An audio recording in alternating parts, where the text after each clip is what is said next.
Selamat datang, silakan duduk. Terima kasih, Bu. Ya, sama-sama. Saya ucapkan terima kasih sekali sudah datang pada sesi konseling kita siang hari ini. Sebelumnya perkenalkan, saya Sarah yang akan menjadi konselor Anda pada sesi konseling kita siang hari ini. Nah, sebelum kita mulai sesi konseling, saya itu akan menjelaskan sedikit proses selama sesi konseling kita.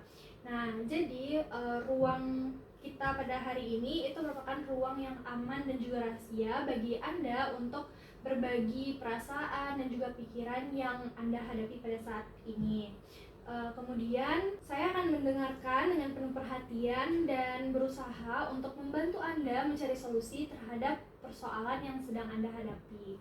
Nah, jika memang Anda merasa belum bisa untuk bercerita, saya tidak memaksa, tidak ada paksaan sama sekali untuk melanjutkan cerita. Anda berhak untuk mengakhiri sesi konseling kapanpun Anda merasa perlu berhenti. Selanjutnya, apakah ada hal lebih lanjut yang ingin Anda tanyakan sebelum kita mulai sesi konseling? Untuk saat ini tidak ada pertanyaan sih, Bu. Baik, sebelumnya boleh perkenalan terlebih dahulu? Baik, terima kasih. Perkenalkan, nama saya Nadia. Saya seorang siswi kelas 12 yang baru lulus dan akan mengikuti UTBK. Oke, baik. Sebelumnya Nadia mau dipanggil Nadia saja atau gimana? Iya, Nadia. Baik, Nadia. Saya mau tahu nih, apa yang membuat Nadia itu memutuskan untuk hadir, memutuskan untuk membuat jadwal melakukan konseling dengan saya hari ini? Baik, Bu. Jadi sebenarnya saya lagi bingung tentang UTBK yang akan saya jalani. Saya masih bingung tentang jurusan apa yang akan saya ambil karena selama bimbel kemarin skor UTBK yang saya dapatkan dari tryout dari bimbel tersebut masih kurang dari 700. Dan rata-rata jurusan yang saya pengen itu skornya di atas 700 semua dan pas-pasan 700. Jadi saya bingung gitu, Bu. Oh, pasti cukup membuat pusing ya, merasa terbeban sekali belum mencapai target gitu. Benar sekali. Oke, baik, saya mengerti sekali apa yang Nadia saat ini rasakan.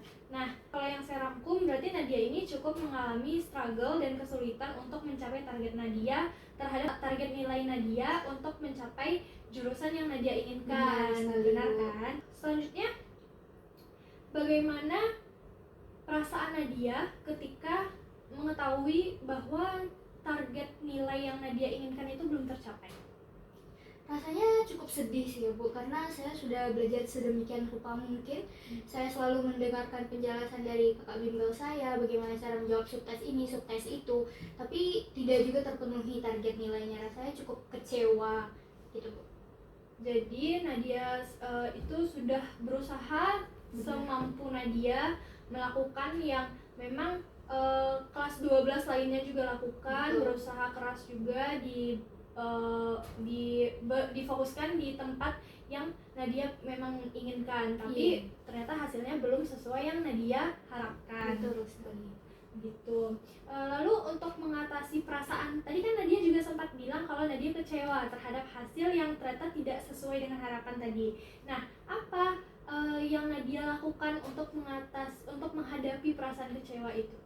Kalau saya sih masih kayak ayo dong coba terus, masa kecewa cuma gara-gara segini doang, berarti usaha saya berarti belum terlalu pas nih untuk mengejar target nilai saya. Jadi saya terus berusaha lagi sampai nilai UTBK tryout saya itu kemarin sudah mencapai 600, yang artinya sedikit lagi sampai di target nilai yang jurusan saya inginkan. Oke, berarti Nadia itu tidak semata-mata langsung down aja, tapi Nadia juga berusaha untuk afirmasi positif lagi. Dengan tadi Nadia bilang mencoba untuk memberikan semangat lagi ke dalam diri, terus juga kemudian Nadia introspeksi diri, di mana yang kurang, di mana yang ini, supaya kedepannya bisa lebih maksimal lagi. Oke. Lalu saya mau tahu harapan apa yang Nadia punya untuk sesi konseling kita. Apa yang Nadia ingin capai dari konseling kita ini? Baik, Bu, selain mungkin yang saya harapkan selain dari cara untuk memberikan afirmasi positif kepada diri sendiri, apakah ada tata cara belajar yang harus saya penuhi seperti waktu-waktu tertentu agar saya bisa belajar dengan konsentrasi yang tenang? Oke, saya akan berusaha semampu saya untuk membantu Nadia dalam mencapai tujuan yang Nadia inginkan, agar konseling ini memberikan dampak positif bagi Nadia di kedepan harinya. Sepertinya waktu sesi konseling kita sudah hampir berakhir. Saya akan merangkum sedikit. Jadi Nadia itu sekarang dilanda kebingungan mungkin karena merasa kecewa dan merasa cukup sedih karena dirasa nilai yang Nadia capai untuk mendapatkan tujuan kuliah Nadia itu belum sepenuhnya maksimal gitu, dari dilihat dari hasil-hasil tryout yang sudah dilakukan gitu kan. Jadi itu membawa ya, ada perasaan khawatir dari diri Nadia ketika UTBK nanti, apakah bisa, apakah hasilnya apakah hampir sama dengan yang 14 itu gitu kan.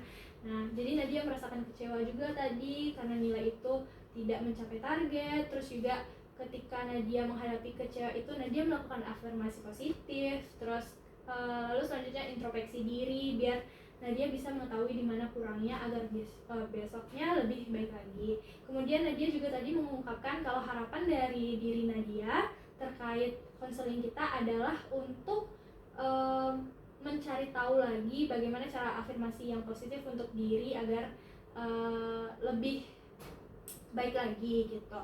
Oke, selanjutnya apakah ada hal lain yang belum kita bahas tapi sepertinya Nadia ingin bahas? Untuk sejauh ini sih nggak ada. Oke, baik. Saya rasa jika Nadia perlu dukungan moral lebih lanjut, atau mungkin nanti ada hal yang ingin ditanyakan, boleh sekali untuk membuat jadwal konseling berikutnya.